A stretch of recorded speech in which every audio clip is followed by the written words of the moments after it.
नमस्कार, जनप्रवास सुपरफास्ट में आपका स्वागत है। मैं हूं हेमेंद्र सिंह। नजर डालते हैं आज की सुर्खियों पर। ऑक्सीजन की कमी को लेकर पीएम मोदी ने की अहम बैठक। बोले सभी को मिलकर समस्या पर तेजी से करना होगा काम। पीएम मोदी ने ऑक्सीजन की सप्लाई बढ़ाने पर दिया जोर। कहा राज्यों के साथ लगातार संपर्क में है पीएमओ के अधिकारी। ऑक्सीजन की कमी को लेकर गृह मंत्रालय ने लिया बड़ा फैसला। विशेष श्रेणियों को छोड़कर औद्योगिक ऑक्सीजन सप्लाई की बंद। गृह मंत्रालय ने ऑक्सीजन टैंकरों को न रोकने के दिए निर्देश। आपूर्ति में बाधा पहुंचने पर डीएम और एसपी होंगे जिम्मेदार। भारत में कोरोना की मौजूदा स्थिति पर सुप्रीम कोर्ट ने लिया स्वतः संज्ञान। केंद्र सरकार को नोटिस जारी कर संकट से निपटने का पूछा प्लान। हाईकोर्ट ने आईनॉक्स फर्म को दिया दिल्ली में ऑक्सीजन आपूर्ति का आदेश। का कड़ाई से किया जाए निर्देशों का पालन, अन्यथा होगी आपराधिक कार्रवाई।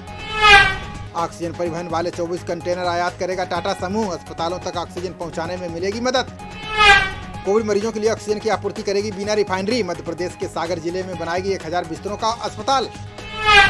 ऑक्सीजन की किल्लत पर दिल्ली के सीएम केजरीवाल का बयान। कहा अगर हम अलग अलग राज्यों में बंट गए तो नहीं बचेगा भारत। सीएम केजरीवाल ने केंद्र और हाईकोर्ट का अदा किया शुक्रिया। का संकट की घड़ी में दिल्ली में बढ़ाया ऑक्सीजन की आपूर्ति।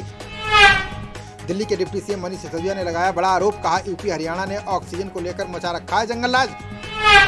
दिल्ली के सरोज अस्पताल में लिक्विड ऑक्सीजन स्टॉक खत्म। मरीज लड़ रहे हैं जिंदगी की जंग। हाईकोर्ट में याचिका दायर।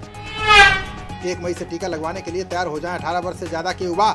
24 अप्रैल से कोविड ऐप पर वैक्सीन के लिए शुरू होगा रजिस्ट्रेशन। हरियाणा के जींद सिविल अस्पताल से कोविड वैक्सीन चोरी। 1217 कोविशील्ड और 440 कोवैक्सीन ले उड़े चोर। कोरोना के टीके को लेकर सोनिया गांधी ने पीएम मोदी को लिखी चिट्ठी। का एक वैक्सीन के 3 दाम कैसे, ये संकट के वक्त मुनाफाखोरी। संक्रमण के बढ़ते मामलों पर राहुल गांधी का पीएम मोदी पर तंज। कहा कोरोना से निपटने के लिए खोखले भाषण नहीं, समाधान चाहिए।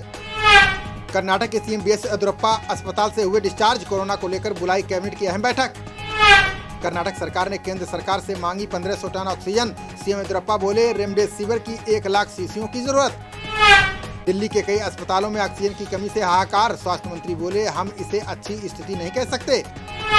सत्येंद्र जैन बोले दिल्ली में ऑक्सीजन और आईसीयू बेड की कमी। हमने केंद्र से आईसीयू बेड मांगे, जल्द मिलने की उम्मीद। छिटपुट घटनाओं के बीच पश्चिम बंगाल में छठे चरण की वोटिंग। 3:45 बजे तक 71% लोगों ने किया मतदान। गोवा में कोरोना के बढ़ते मामलों को देखते हुए सरकार ने लिया फैसला। राज्य में नाइट कर्फ्यू का किया ऐलान। बोर्ड परीक्षाएं स्थगित। राजस्थान के सीएम अशोक गहलोत ने पीएम मोदी पर साधा निशाना। कहा रैलियों की बजाय चिकित्सा व्यवस्था ठीक करने पर दें ध्यान। गहलोत बोले भारत ऑक्सीजन और दवाइयों का सबसे बड़ा उत्पादक, फिर भी देश में इसकी कमी से जान जाना दुर्भाग्यपूर्ण। ऑक्सीजन को लेकर यूपी सरकार ने जारी की नई गाइडलाइन। अब डॉक्टर की पर्ची दिखाने पर ही मिलेगा ऑक्सीजन सिलेंडर। पूर्वी दिल्ली के भाजपा सांसद गौतम गंभीर ने किया बड़ा ऐलान। कहा मेरे ऑफिस से फ्री में ले सकते हैं फेविफ्लू दवा। ऐलान के बाद आप और कांग्रेस ने गौतम गंभीर पर साधा निशाना। विपक्ष ने सांसद पर दवा की जमाखोरी का लगाया आरोप। ममता बनर्जी ने बंगाल के दक्षिण दिनाजपुर में रैली को किया संबोधित। कहा मैं खिलाड़ी नहीं हूं, लेकिन मैं जानती हूं कि कैसे खेला जाता है। ममता बोली मैं अपने बंगाल को दिल्ली के गुंडों को नहीं सौंप सकते। पहले लोकसभा की मैं भी रह चुकी हूं शानदार खिलाड़ी। हरियाणा में शुक्रवार शाम 6 बजे से बंद होंगे सभी बाजार और दुकानें। सीएम खट्टर ने सभी गैर जरूरी आयोजनों पर लगाई रोक। धरने पर बैठे किसानों को कोरोना से बचाने की तैयारी में हरियाणा सरकार। अनिल विज बोले किसानों से बातचीत के बाद शुरू होगा वैक्सीनेशन। कोविड-19 जांच से बचने के लिए सिलचर हवाई अड्डे से भागे 300 यात्री। प्रशासन ने लोगों के खिलाफ शुरू की आपराधिक कार्रवाई। महाराष्ट्र के स्वास्थ्य मंत्री राजेश टोपे ने केंद्र सरकार पर लगाया आरोप। बोले प्रदेश को 50% रेमडेसिविर का ही किया गया आवंटन।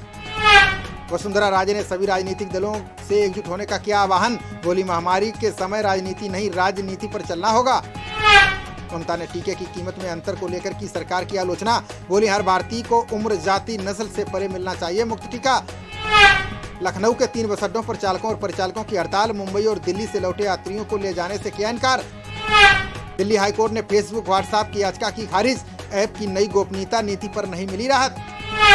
राजस्थान सरकार ने गठित की अधिकारियों की टीम। ऑक्सीजन और दवाओं की कालाबाजारी रोकने के लिए उठाया कदम। कांग्रेस नेता प्रियंका गांधी ने मोदी सरकार पर साधा निशाना। बोली लोगों के प्रति केंद्र सरकार का बर्ताव निरंकुश और अमानवीय। प्रियंका ने योगी सरकार को बताया कोरोना से निपटने में नाकाम। बोली सरकार के पास ना कोई योजना और ना ही कोई दूरदृष्टि। जम्मू कश्मीर के सांबा में सुरक्षा बलों ने चलाया तलाशी अभियान। जंग लगा ग्रेनेड और गोला बारूद किया बरामद। दिल्ली में एक हफ्ते के दौरान एम्बुलेंस के लिए की गई 25,000 कॉल। राजधानी में महामारी की गंभीरता रेखांकित कर रहे हैं आंकड़े। लॉकडाउन को आखिरी विकल्प बताने पर शिवसेना ने पीएम मोदी पर उठाया सवाल, कहा मौजूदा प्रतिबंधों के बावजूद कम नहीं हो रहे कोविड-19 के मामले। केंद्रीय पेट्रोलियम मंत्री धर्मेंद्र प्रधान ने CSIS को किया संबोधित, बोले अपनी अर्थव्यवस्था को कार्बन मुक्त करने को प्रतिबद्ध है भारत। अमेरिकी संसद समिति ने चीन प्रति स्पर्धा विधेयक को दी मंजूरी, क्वाड और भारत के साथ सुरक्षा संबंधों को बढ़ाने का किया समर्थन। यूपी में पंचायत चुनाव को लेकर बलिया प्रशासन ने की बड़ी कार्रवाई, पुलिस ने 60,000 लोगों के खिलाफ की निरोधात्मक कार्रवाई।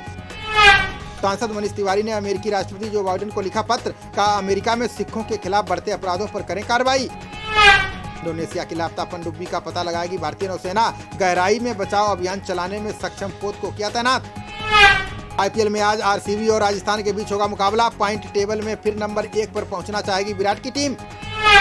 RCB की पावरफुल बैटिंग एक बार फिर कर सकती है कमाल, राजस्थान रॉयल्स की टीम पर तीसरी हार का खतरा। खबरों का सिलसिला जारी रहेगा, देखते रहिए जनप्रवाद। नमस्कार।